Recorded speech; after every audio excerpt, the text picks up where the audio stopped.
Ladies and gentlemen, this is the final pairing in the United States Open Championship. The players are Jack Nicklaus of North Palm Beach, Florida, and Chris Mascaro of Pittsburgh, Pennsylvania. Mr. Mascaro has the honor. Play away, please. Boy, that always puts a smile on my face. How appropriate. Here we are on the heels of the U.S. Open, and I get to have that. Hello, next on the T Nation. Thank you so much for coming back and being a part of this episode of the show featuring my conversations with Evan Schiller and Olin Browne. Both of these guys have been very important to me over the course of this show. Evan Schiller joins me for the 6th time. Olin Browne, I think we're well over a couple of dozen times. Evan Schiller, for my money, is the best golf course photographer ever. Please go out to his site, evanschillerphotography.com, and you're going to be blown away by how well he captures each and every golf course that he has gone out to. I'm telling you, these are things that you're going to want to have on your wall, whether it's in your den, your sports room, your living room, anywhere that you want something to be on your wall that's going to pop to your guests and to yourself. Every time you walk in there, you're just going to be like, wow, what an image. What a beautiful golf course. What a photographer. Evan is just fantastic. You're really going to enjoy his work and our conversation. Following him, Olin Browne comes back. Oh, and I spent some time together during the U.S. Open when I was at the Pittsburgh Brewing Company in their tap room. Got to have an opportunity to talk to him about what he was watching in real time, as we all were, seeing Oakmont and the struggles that those guys had. Has played a couple of U.S. Opens there, 1994, 2007. You'll hear those stories. You'll hear about being out on the golf courses. Mr. Palmer was making his last lap in a U.S. Open there at Oakmont in 1994. Was on the course at the same time, unfortunately on the other side, but still got to be a part of it and got to hear what was going on. You'll hear those stories, plus his reactions about what the guys were doing and how they were struggling and dealing with Oakmont and how he dealt with it back in, like I say, 94 and 2007. Folks, I can't thank you enough for being a part of the show and coming back and pressing play on part 2 of this week's episode. Sit back, relax, let us take your mind off everything else going on in your life for the next hour or so. Okay, but before we get into this week's show, I want to start off by giving a shout out to our good friends over at the Pittsburgh Tribune-Review. TribLive.com is the leading news website for Western Pennsylvania with news around the clock. Pittsburgh pro sports coverage, a high school sports network, a podcast network, which you can find next on the T on. So go out and bookmark TribLive.com or download the Trip Live app for free and stay up to date with all the news in Western Pennsylvania and this show. I also want to talk about our friends over at the Pittsburgh Brewing Company and Iron City Beer, a brand that I have loved my whole life and started drinking when I was 21 years old, of course. Whether you're a hacker or a scratcher, the secret to a successful day on the links is knowing when it's time to grab an iron, even if that means keeping it in the bag till the 19th hole. If it's been a while since you've reached for Pittsburgh staple beer, it's time to revisit Iron City. Thanks to their incredible new facility in Creighton, the best-tasting Iron City beer ever made is now available at a course near you. Iron City pairs well with any lie and sky and serves as a friendly reminder that there's always next round. Iron City Beer, best enjoyed while enjoying life. And folks, this year, get ready to experience the game like you've never experienced it before at the Keep. It's the brand new Bill Bergen and Reese Jones co-designed course up at McLemore. Nestled high atop Lookout Mountain, the Keep offers breathtaking vistas that are even more spectacular in person than they are in the pictures and the videos. With its challenging layout and awe-inspiring views, every round there is an unforgettable adventure. Whether you're taking on the signature holes or just soaking in the scenery, the Keep is where your best golf meets nature's finest backdrop. So grab your clubs and join us up at McLemore this year. The Keep is open for preview play and it's waiting for you. But you gotta hurry now because spots and availability are filling up fast. So don't wait. Check out both courses, the Highlands and the Keep, for yourself online at themclemore.com, and then do yourself and your buddies, or yourself and your family a solid by getting your spot reserved now. And experience distance and forgiveness all at once with the new QI35 driver from TaylorMade. QI35 is designed to give golfers more distance from more of the face while maintaining maximized forgiveness through high MOI designs. Whether you're looking for low spin and maximum workability, or easy launch and plenty of adjustability. It's available in low spin, core, and max models. QI35 also has a full assortment of fairway woods and rescues to deliver distance and forgiveness throughout the top end of your bag. Check them all out online at TaylorMadeGolf.com. All right, now back with me is one of my all-time favorites here on the show, and that is 2011 U.S. Senior Open Champion Olin Browne. Oh, how are you, my friend? Doing great, Chris. How about you? Couldn't be better. Here at the Pittsburgh Brewing Company and the tap room, place is packed. Everyone's watching the tournament. Fantastic. So I got to ask you, from what you've been watching over the last couple of days, you mentioned right before we got on the air, people are happy here because they're not out there playing. Talk about trying to play. I know you've played out here a couple of times in some of the U.S. Opens. Talk about playing here and what you're seeing. Yeah, the greens are brutal. The rough is brutal. The course conditions are extreme. Fairways are contoured and very difficult. And the course is firming up a little, even though it's overcast. They haven't had a lot of sun. So Oakmont's just presenting what it always presents, which is, a level of brutality that's not often experienced on tour. So let's take that a step further. The rough that we're seeing these guys get into and having a difficult time getting out of it and moving the ball at any length. How would you play this golf course, and what would you do if your ball was in the rough like that? How do you take your medicine and not let a 4 or 5 turn into a 7 or an 8? Well, I mean, that's the challenging part because the rough is so unpredictable and it's so coarse that it doesn't really offer the players a lot of. I mean, I saw a shot that Bryson hit on 18 out of the rough, and he got it pin high in about 8 or 10 feet and still couldn't make the putt. But you have to have the discipline to lay up with your second shot. But sometimes the rough doesn't even allow the guys to get it 70 yards forward, and so you've got conditions that they don't see on a regular basis. And with the way the golf ball is behaving and the strength that the players have, the only way to defend a championship really is to make it ultra penal if players are offline. And so that's what's happening. So talk about taking your medicine and the mindset that you've got to have. Right. So in other words, you got to know that you're going to face adversity. You're not going to hit every fairway and every green.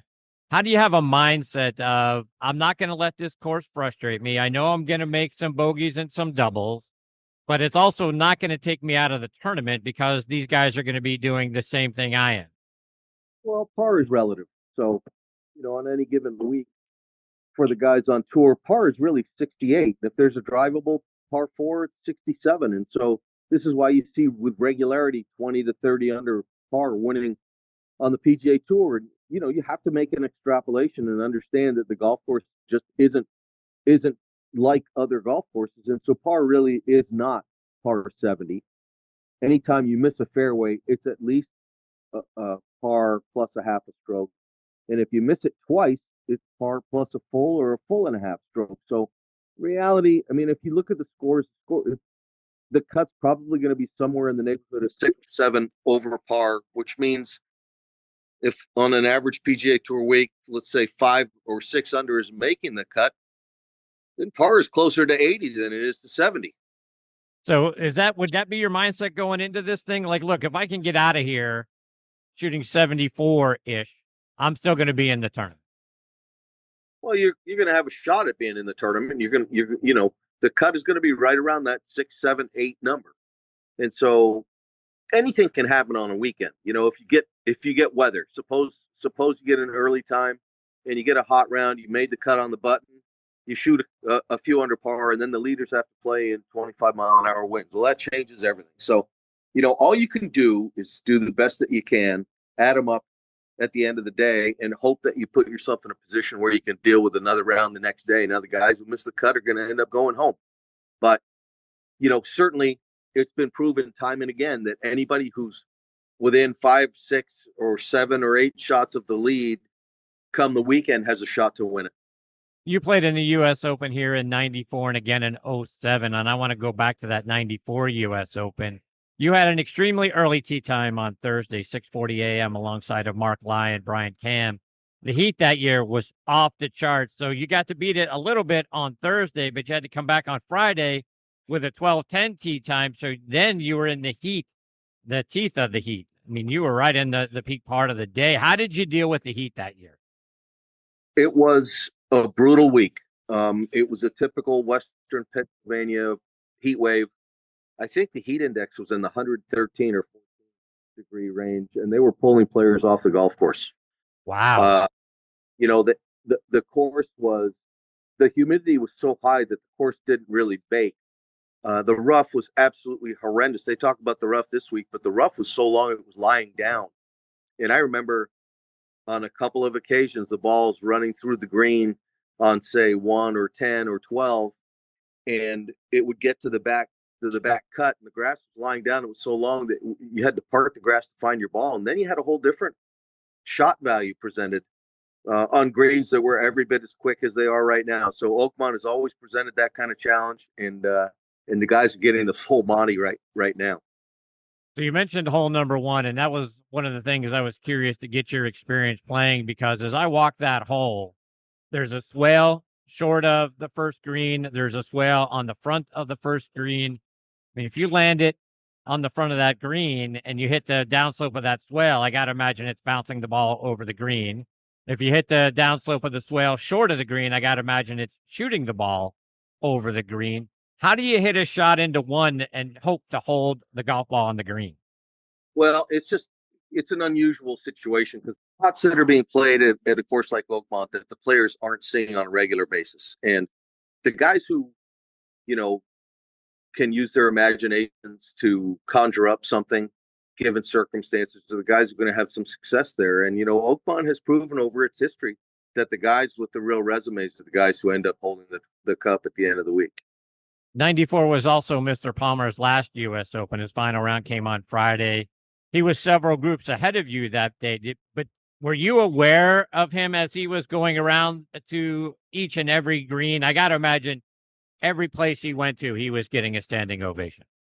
Yeah, I was on the opposite rotation though, and of course Arnold Palmer in Western Pennsylvania are like Joe Montana or Dan Marino in Western Pennsylvania. What a great leader, a guy to bring golf into the media age. And for his last U.S. Open to be at Oakmont, I think is appropriate. And you could tell in his press conference and his interview with Mark Rolfing after the Friday's round what it meant to him and what it meant to everybody in that region. So yes, it was great to be part of that, although I was on the other side of the golf course. So where does Oakmont rank for you, amongst the most difficult courses that you've played, whether it's just here in the States or anywhere? Well, I think most golf courses that hold the U.S. Open have their series of challenges, but Oakmont is historically the kind of course that the USGA doesn't have to do much to make it a real challenge. Now, Beth Page in 2002, when we played in wet weather, was absolutely brutal, and Winged Foot is another one, right? But Oakmont, day in and day out, week in and week out, year in and year out, produces the most challenges for the most guys, and it's no accident that the USGA is elected to go back for its 10th U.S. Open there. And rightly so. It's one of those places. One of the popular questions that the media and even Justin Thomas have pontificated on this week is, what would a 15 handicap shoot if they came out here to play? What do you think? Because as I looked at the golf course, and as a guy who's around a 15 handicap, based on the 250-yard force carries that there are off a lot of the tees, and then factoring in the rough and the greens and all that, I think you'd be hard-pressed to break 150.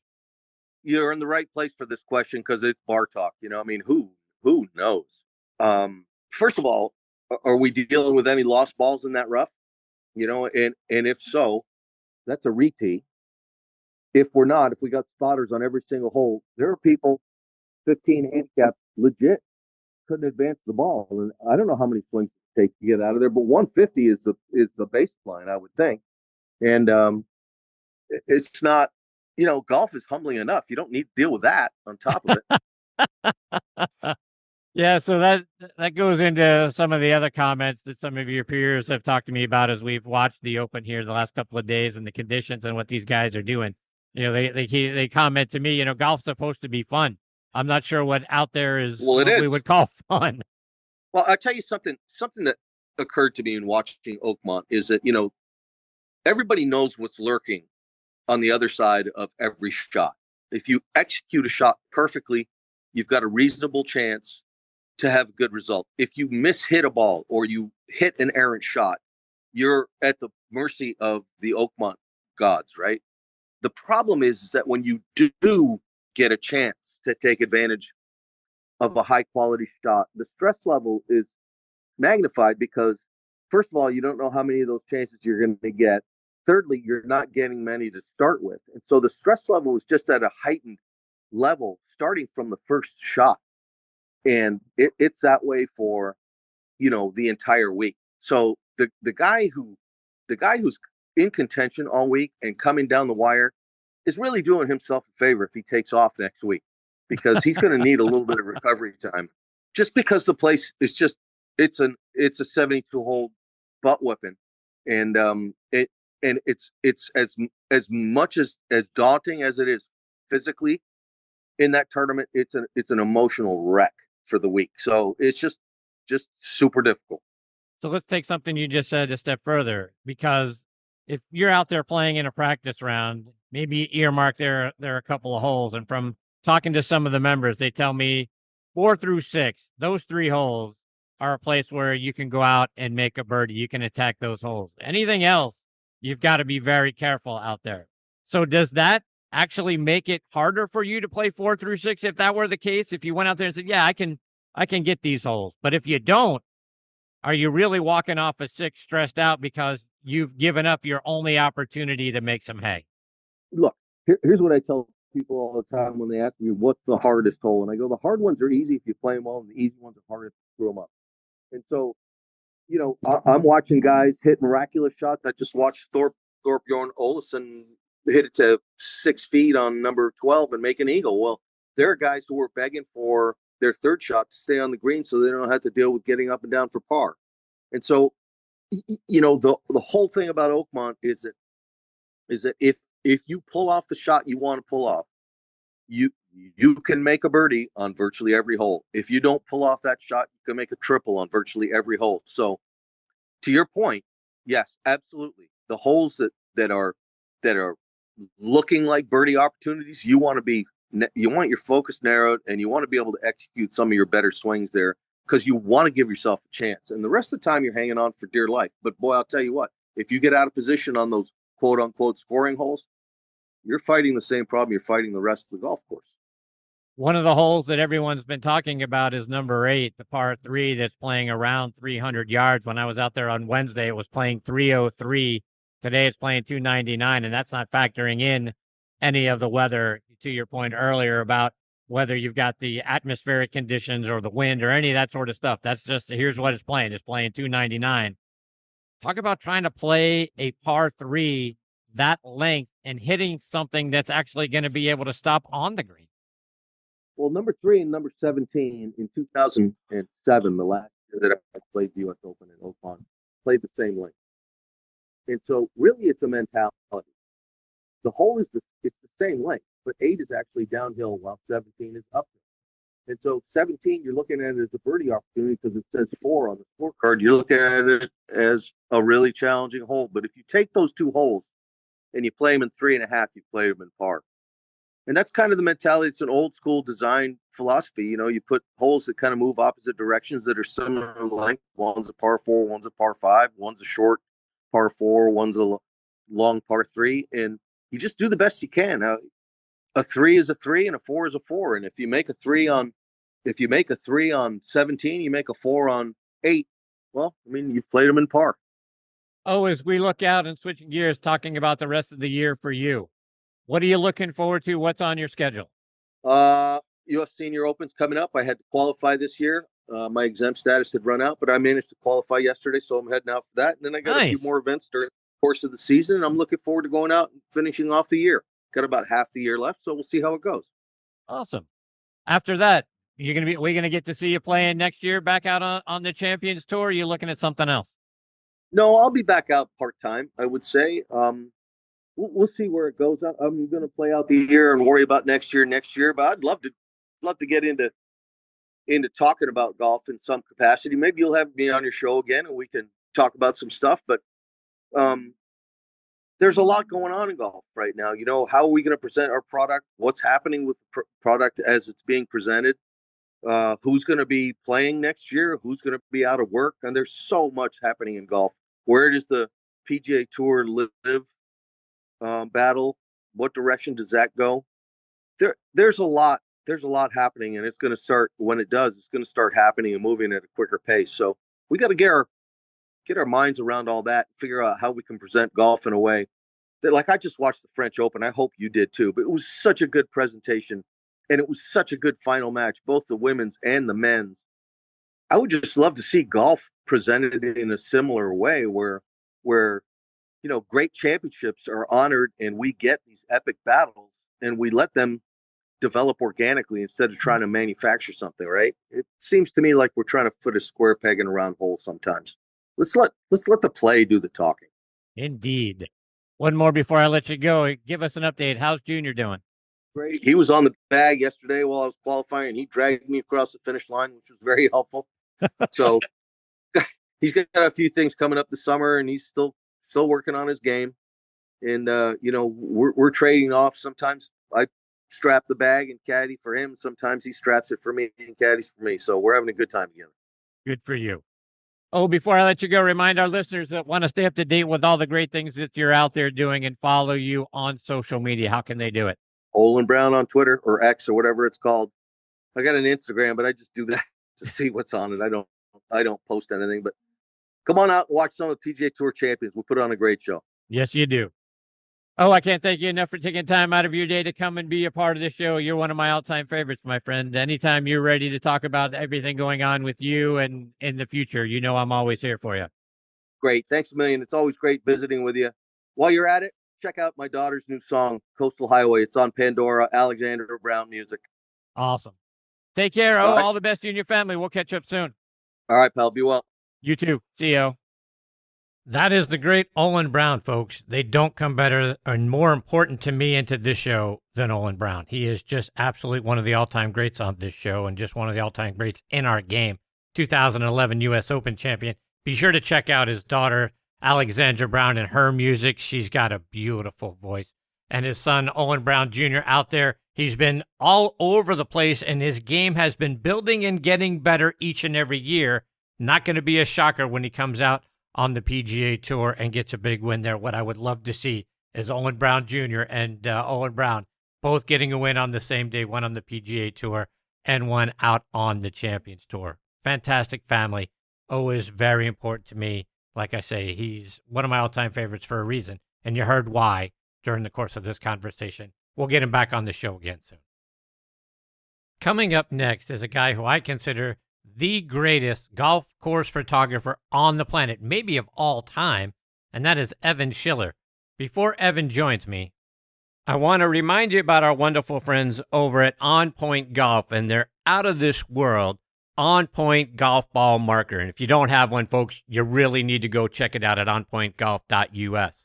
Get the #1 ball marker in the game of golf. On Point is the only three-dimensional ball marker out there, with alignment technology and a removable coin that is approved to use according to the rules of golf. As you know, putting is all about line and pace. Mark your ball with On Point, engage with your three-dimensional ball marker, and have more confidence in your line, execute the putt, and you're going to lower your scores. Do what the likes of Jim Furyk, PGA professionals, and amateurs alike are doing now. They use the #1 ball marker in golf and they lower their scores. You know Ken Duke and Thongchai JD. They won for the first time on the PGA Tour in 2023, and they were using an On Point ball marker. Get yours at onpointgolf.us and make more putts. And oh, by the way, you can also customize the removable coin for any club, event, or corporate outing. They make really great tee gifts and custom products. That's also going to help lower your score. I use On Point ball markers. Mine is black and gold, 3D black golf ball with a gold line down the middle to help me line up my putts. It's like having a 15th club in my bag. It's helped my game. Why wouldn't you let it help yours? Again, onpointgolf.us. See what I'm talking about. Order yours today. All right, now back in next on the tee with me is Evan Schiller. As you guys know, Evan is the best golf course photographer ever in my book. Go check out his work online at evanschillerphotography.com. Going back into his golf career, he played his college golf at the University of Miami, where in the 1981-82 season, he helped the team to a third-place finish in the Andy Bean Classic, fourth-place finish at the Furman Invitational, another fourth place in the Southeast Invitational. And in the all-or-nothing tournament at Athens Country Club, they finished fifth to earn a berth into the national championship tournament at Pinehurst, where they finished 10th. They had another strong year in 1983, and Evan helped them finish second at the FIU Sunshine Invitational. He qualified to play in events on the PGA Tour from 1984 to 1988, including the 1986 U.S. Open at Shinnecock, next year's site. Evan has photographed well over 600 championship courses worldwide, and I couldn't be more honored. I get to have him back with me again this week here on Next on the Tee. Hey, Evan, thanks for coming back on the show. Oh, thanks for having me. Always a treat. Love it. So, Evan, since we are on the heels of this year's U.S. Open, I want to go back to that U.S. Open you played in at Shinnecock in 86, because, like I say, we're going to be back there next year. 86 was the year that Norman had the 54-hole lead in all four of the majors. He ended up shooting 75 in the final round at Shinnecock that year, finishing tied for 12th. Raymond Floyd would go on to win it, but you were there. You played in it. Talk about what you remember from that week. I don't know if I played in it. It more like it played me. I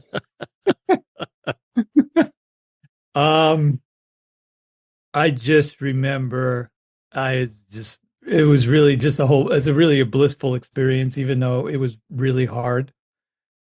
Especially that first day. It was one of the highest average scoring rounds, I think, in the history of the U.S. Open, because it was raining, it was windy. I went out late, and I just remember I'm wearing a rain suit, it's blowing, and I got to the 14th hole, and they called play, and I'd hit my ball in the rough. I remember PJ Boatwright came out and said, you can finish or mark your ball. And I said, I'm out of here.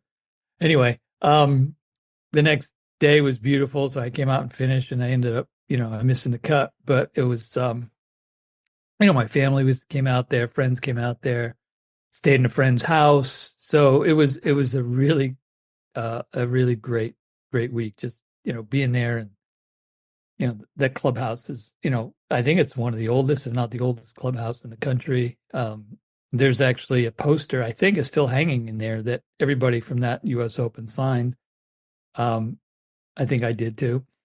It was a great experience. They say that Ray Floyd actually won that tournament on the first day, because I think he played with Tommy Nakajima, and Nakajima said, yeah, he won it on the first day because he was all over the map and he made a score. And then, anyway, we saw what happened. So it was a great week. And Evan, as a photographer, you've shot so many of the world's great courses. I was surprised that Shinnecock and Oakmont aren't two of them. Are they on at least a list of places that you want to go? Yeah, I'd love to. I took a few photos of Shinnecock, but it was way back when. Most of my shoots that I do come about because, and some people don't realize this, they often think I just run around picking golf courses to photograph. But that's not true. All my shoots come about because the golf courses hire me. So they hire me to come in and shoot for a couple of days, shoot all 18 holes. And, so I haven't heard from Shinnecock or Oakmont yet, although Michael McCormick, who is the superintendent at Oakmont, who I met when he was the assistant at Oakmont. Then he went to Appomattox in Rye.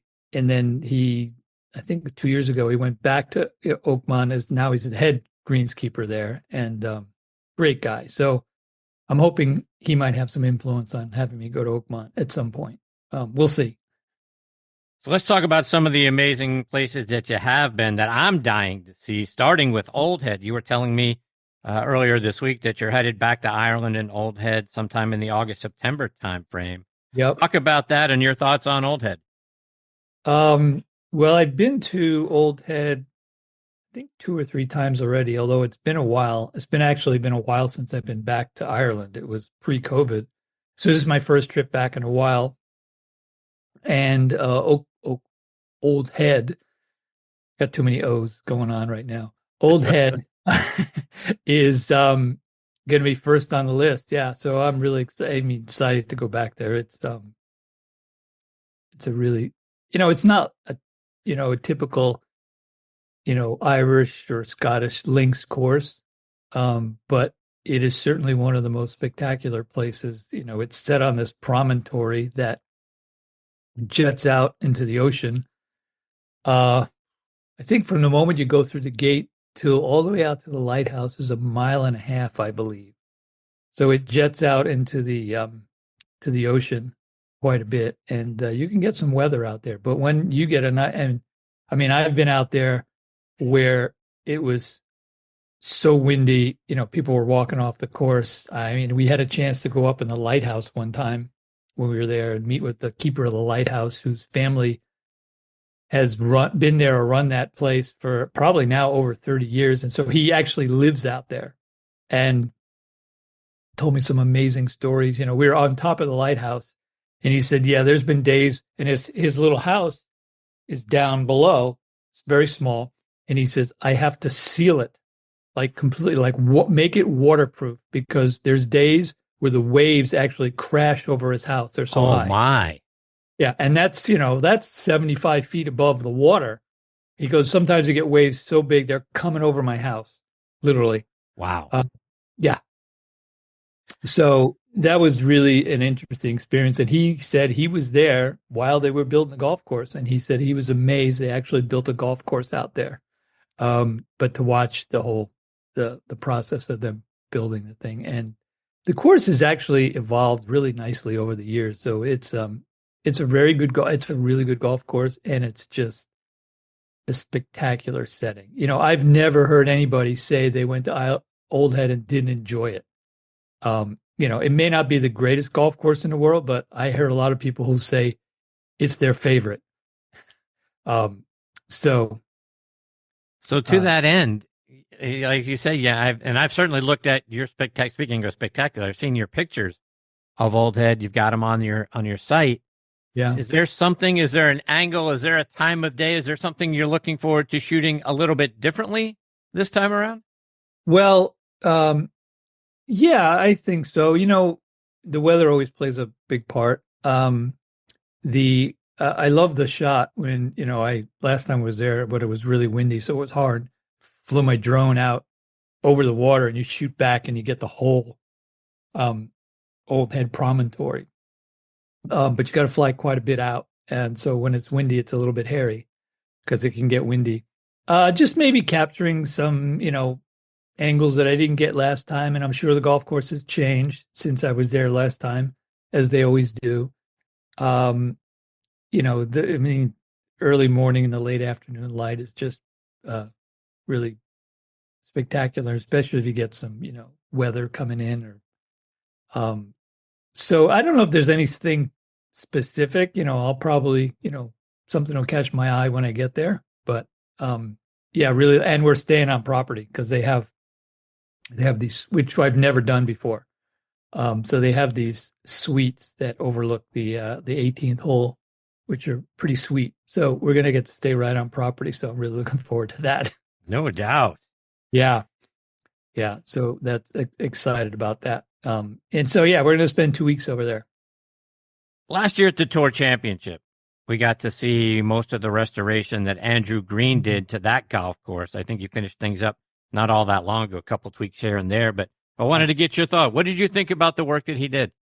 Well, it's a completely different golf course than it was, but not completely different than what it originally was, because I think Andrew Green's intent was to restore the as close as he could, and that's always difficult. It's restored as close as he could to the original Donald Ross design. And my understanding is when he got there, he apparently went down in the basement or something. They had old drawings and old photos, and he just studied these for hours and hours. They couldn't pull him out of there. They had to actually bring him food down there. He was so immersed in the history and the old photos.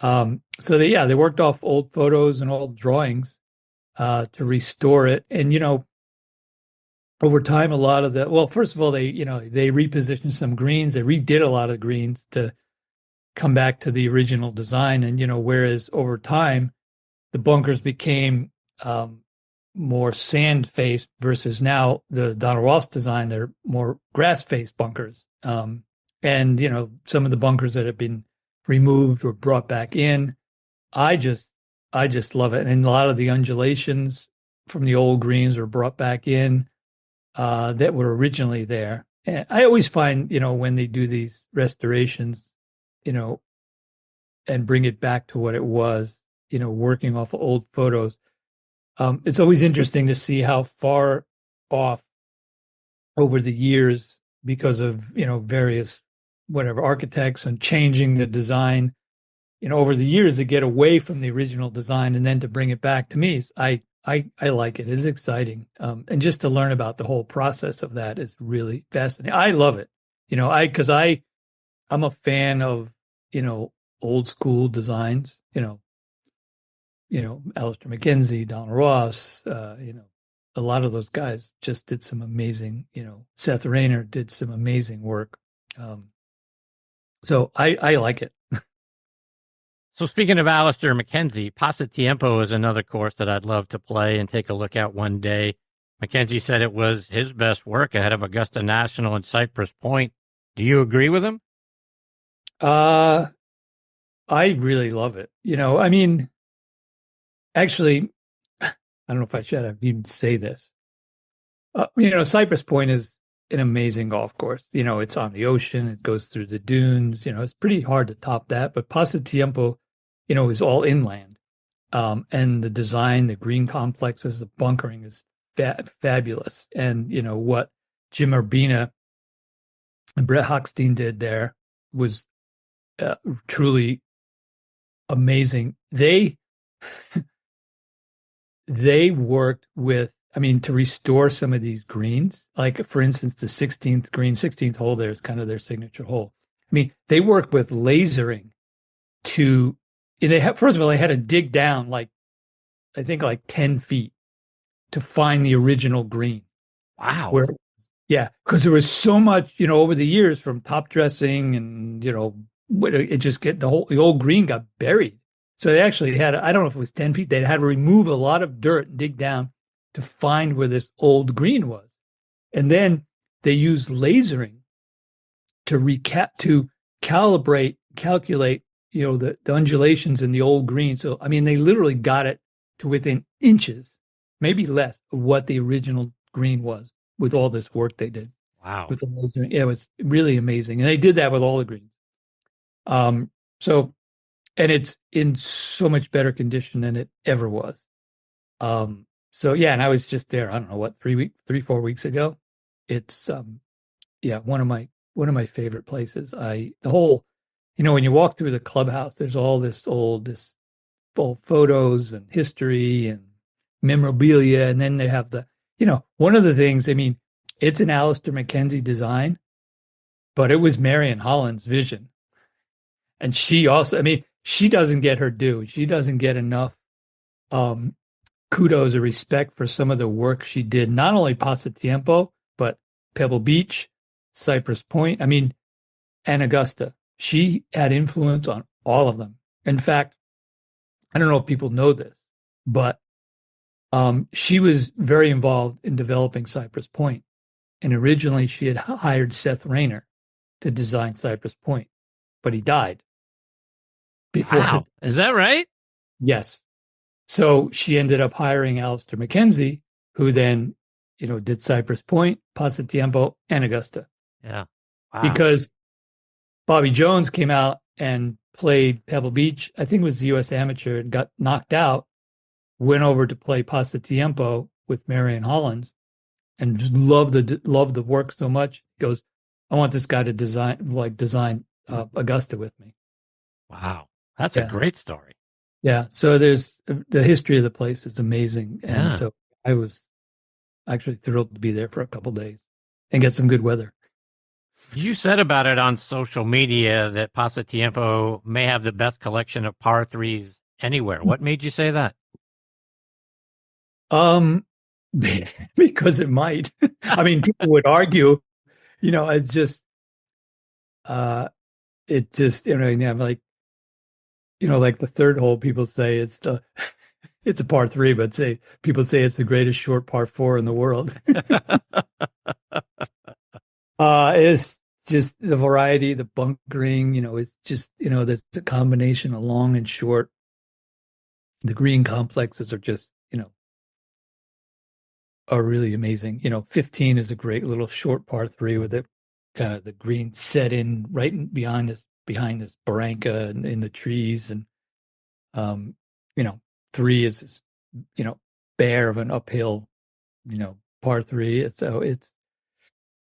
They're really good. Yeah, they're really good. Evan, I had Taylor Crosby on the show a couple of months ago. He's one of the lead instructors out at Reynolds Lake Oconee. They've got 7 amazing golf courses out there on the property. You said if you go, be sure to play the Creek Club at Jim Eng designed. What captured your attention about that golf course? Well, it's the only private course there. And I always love Jim Eng's design because they're really, some people may not like them. They may think they're a little quirky or offbeat, but some of his designs, I like them. I like the way it's different, with the way he, mounds his greens and the fairways, and it's unique. It's really unique. It's not like any, he's not like any designer you see. So I just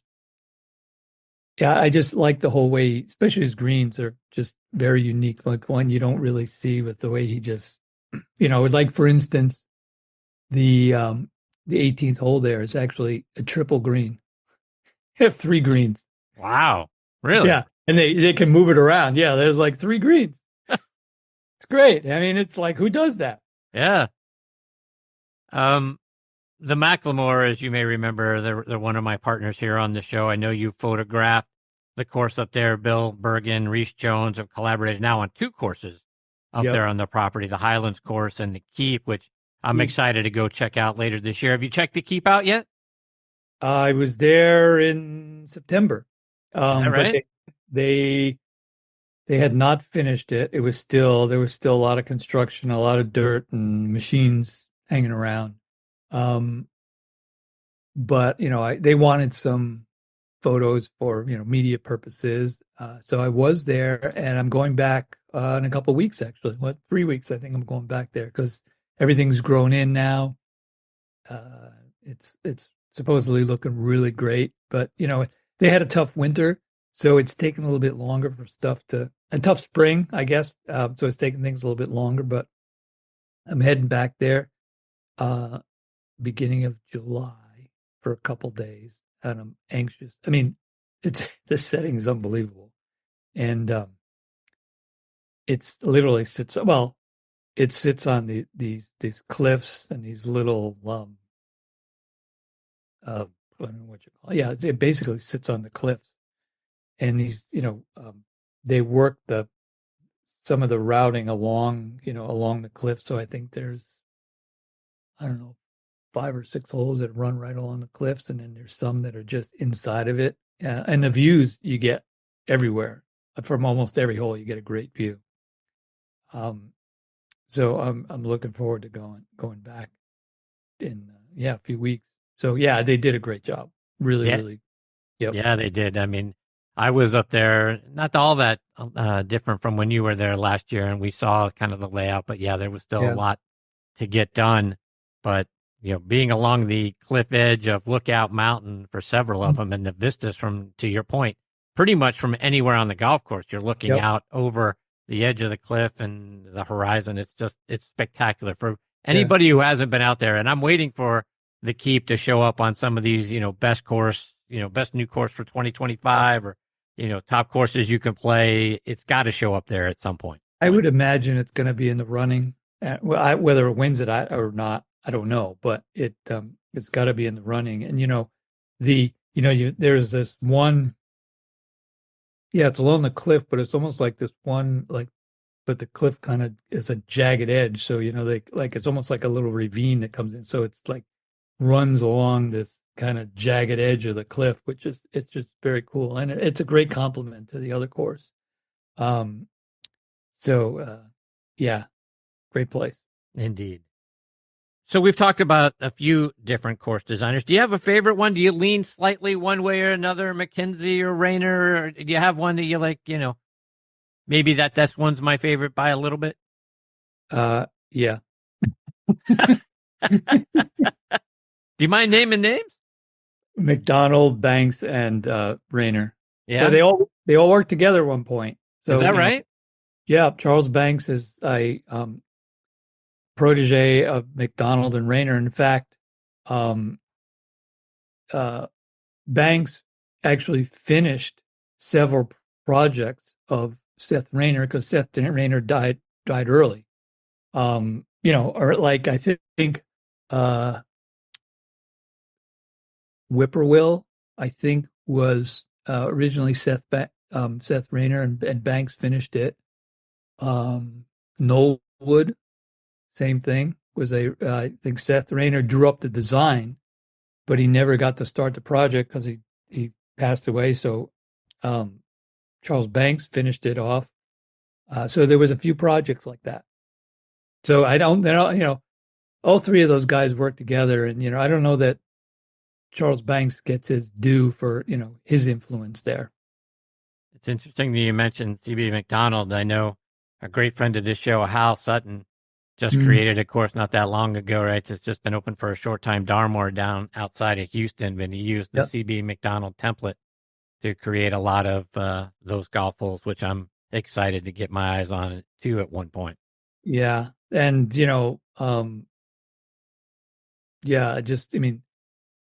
like the Creek. I love the Creek. I know there's a lot of great golf courses on Long Island, but that might be my favorite. Is that right? Yeah, there's a ton of great golf out there. I just love that place. The setting is great. And, there's also, speaking of, Golden Age architects, I don't know if you heard about it, but there's a golf course called 21 Club in South Carolina near Aiken, where a lot of those other, courses have been developing lately. There was an original Alistair McKenzie design that never, Boquero, I think it's called. Boquero? It's an original design that was never built. They were going to build it in South America, in Argentina, but it never got built. So the owner of the property is going to recreate that design the best he can in South Carolina. Is that right? Yes. I'd have to look it up, but I'm not sure, but it could be. Shane LeBaron is a wonderful instructor, and there's a new course that he has just moved over to that they're in the process of building, and I think it could be that one. Could be. Right.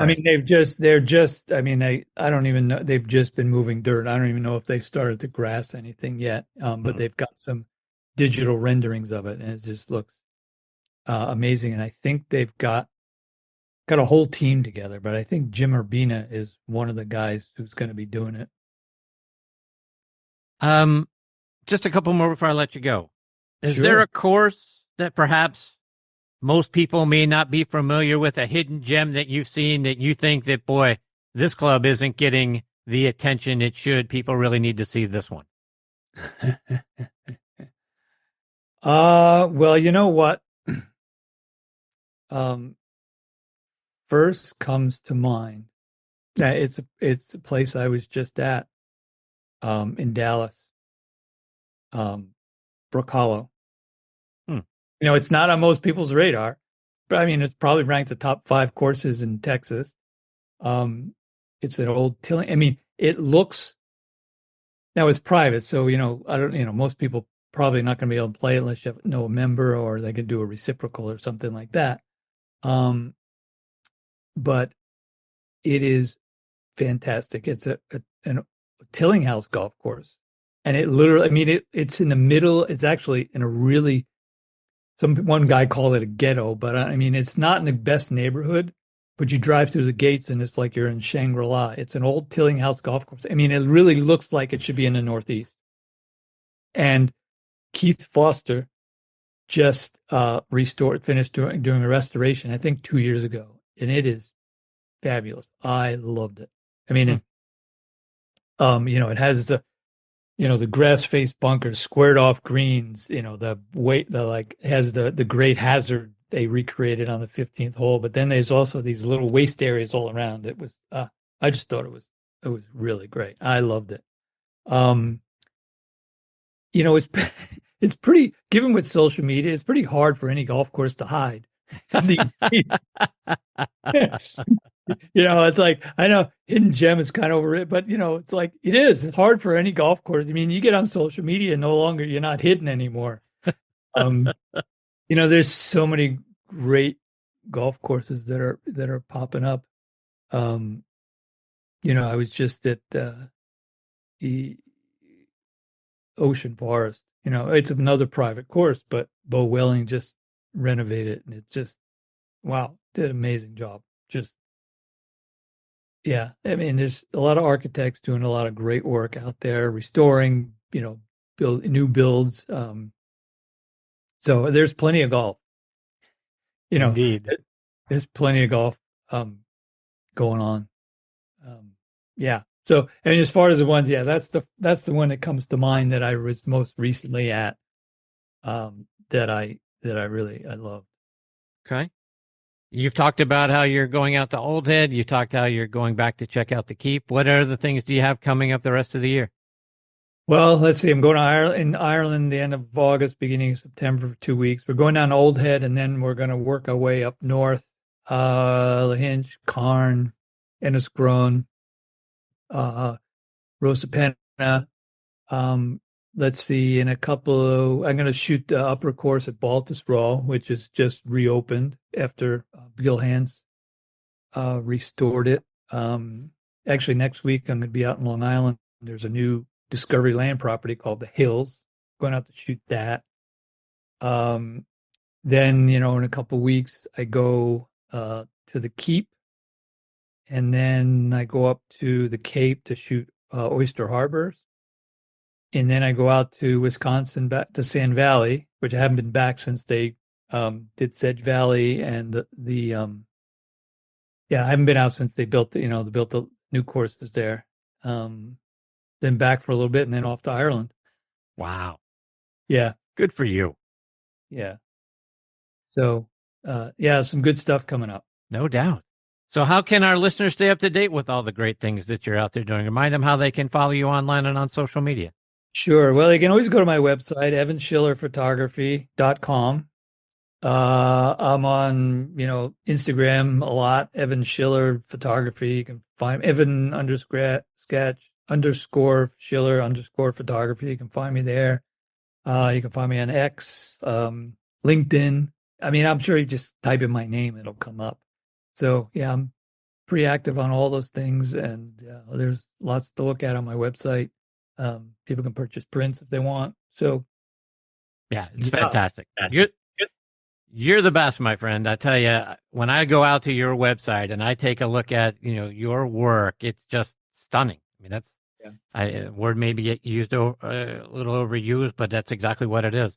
Yeah. You look at the pictures that you have and the way that they're presented, and the steel. My goodness, you get something put on steel, and that thing is just going to pop no matter where you hang it in your house. So kudos to you, my friend. The Lido, sorry, that's the Lido. Wow, my mind went. The Lido at Sand Valley. Haven't been out there since they did that, and that's Tom Doak recreated the Lido, which was on Long Island. The original Lido was on the South Shore, Long Island, and then they pulled up. Right?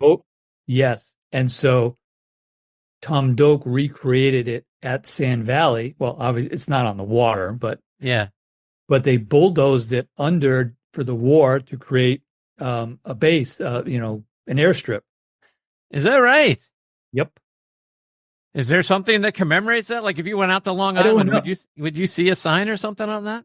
I'm gonna be out on Long Island at the hills next week, and I'm gonna see if I can find out where it is. Because I don't know if there's any signs of it there. Because I mean, I'm sure the airstrip is, where they used it as an air base for World War II, because it obviously is close to the ocean. Yeah. I don't know. I don't know if there's anything there, but yeah, South Shore of Long Island. I'm not sure exactly where, but No, that would be a great find. Good luck. Yeah, and it's an original Alistair Mackenzie design. Wow. That would, and we lose that to history, Sure. but hopefully there's something there that kind of points you in the direction, like here was where it used to be. Sorry, it's not Al. It's a Steve McDonald Rainer. Okay. Yeah. But still. Yeah. Yep. Evan, thank you so much for taking time out of your busy schedule. You're the best, my friend. I can't thank you enough for everything you've meant to me in this show over the years. Well, thank you for having me on. Absolutely. Take care, my friend. All the best to you and your family. I hope we get this privilege again soon. Yep, absolutely. Thank you. All right. Take care. All the best to your family. See ya. Okay. See you, Evan. Bye. That's a great Evan Schiller, folks. Schiller is the spelling of his last name. Evan Schiller Photography.com is his website. Evan_Schiller_photography is where you're going to find him on social media. I'm telling you, folks, you got to go out there and check out his website. When you scroll through, you can do it many different ways. By the course name, by the state, you can see all of his fantastic work. And I tell you, if you get some of these things printed out and you stick it on your wall, it's going to make your wall pop, and people are going to gravitate to see what it is, how great the detail, how great the lighting is, and just what his overall talent is. You're going to be blown away by it. And like I say, the selection, we talked just barely about all the great places that Evan has been and the courses that he's done. You're going to really love it, I tell you. And then on top of all of that, as we get a little bit closer, and hopefully we get the opportunity to get Evan back on the show towards the end of the year, because his calendar is spectacular. I order it every single year. It's posted right up here in my studio, right near everything, so I can take a look at that. You're going to love that as well. It's going to make a great holiday gift for the golfer in your life, so go check that out as well.